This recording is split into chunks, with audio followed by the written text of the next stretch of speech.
Okay, here I am with a whole list of lenses and the Sony A7R, uh, after Leica, probably the only full frame mirrorless available in the market today, and this was the first piece to be shipped in India. And it's the greatest thing about this is that you really don't need to put Sony lenses to it. It can take any lenses with adapters. So I have a Voigtlander 35 1.2 that pretty much is the widest 35 available today in the market. So that's 35 1.2 on the Sony A7R. It's a Voigtlander. Now the greatest thing about this is that any of these lenses can go into this camera. This is a Tamron 2470 Canon mount. It comes with an image stabilization. It's a 2.8. That's a Sigma 35 1.4. That's a Leica M mount 50 1.4 Samilux. This is an 85 1.4 Sigma. This is a 100 Canon Macro L. That's a 135 Canon L. And by the way, all of them, any of them, can actually mount on this Sony A7R, and that's fantastic for a mirrorless. Like if you buy a Canon lens, you have to use a Canon lens, or some third party like Tamron, Sigma, who pretty much reverse engineer all their lenses. And here you don't have any of that problem. Any lens can go on top of this one. So here's an adapter with the Voigtlander. Now I can remove the Voigtlander and simply put the Leica on, because both of them are M mount, so no problem.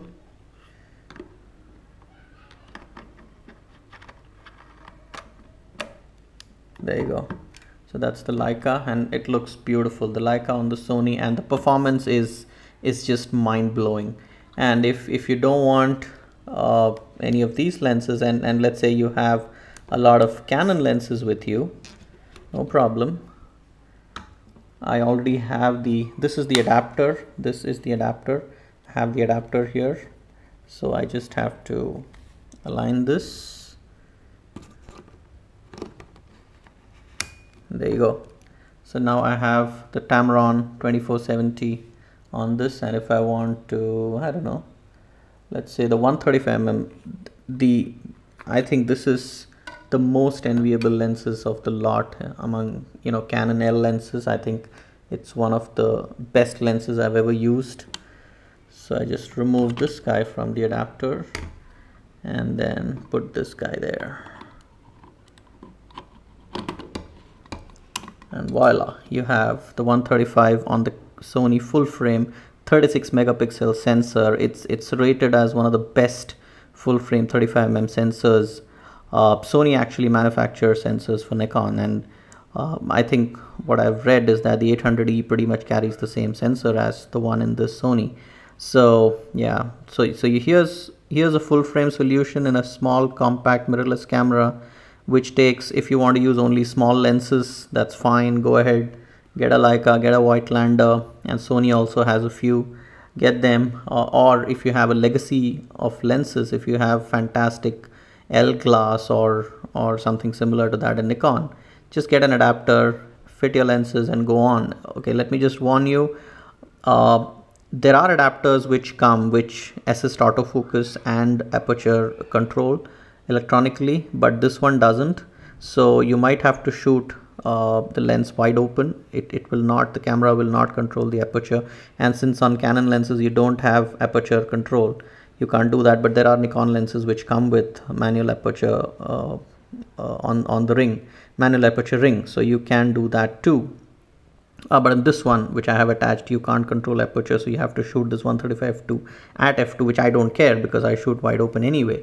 And also the advantage you lose is that it can't autofocus. But then I again am a manual focus fan, simply because I compose my shot and then I focus, because I've lost a lot of shots which I've focused with autofocus, and then by the time I recompose, the moment is gone, so or the subject has moved. So I always compose and then focus, which works perfectly in a manual setup. So I really love manual focus, good old manual focus camera days. I don't mind autofocus, I like it, but then there are situations where I pretty much prefer manual focus. If wildlife, maybe birding, maybe use autofocus. So yeah, that's just a quick thing about the Sony A7R and the kind of lenses it can take. It pretty much opens up a complete different paradigm in front of you, and it does not restrict you from using a set of lenses on a set of cameras. So yeah, that's I think wonderful the way this industry is going, and I'm just in love with mirrorless. This is my second mirrorless. I had the Fuji X Pro one, which I just sold, and I am also intending to move on to micro four thirds for the sheer video capability they come. The new Panasonic GH4 is going to come with 4K capability, so probably I'm going to go micro four third way soon. And they also have adapters which can take all these fantastic lenses. So wow, the future looks good.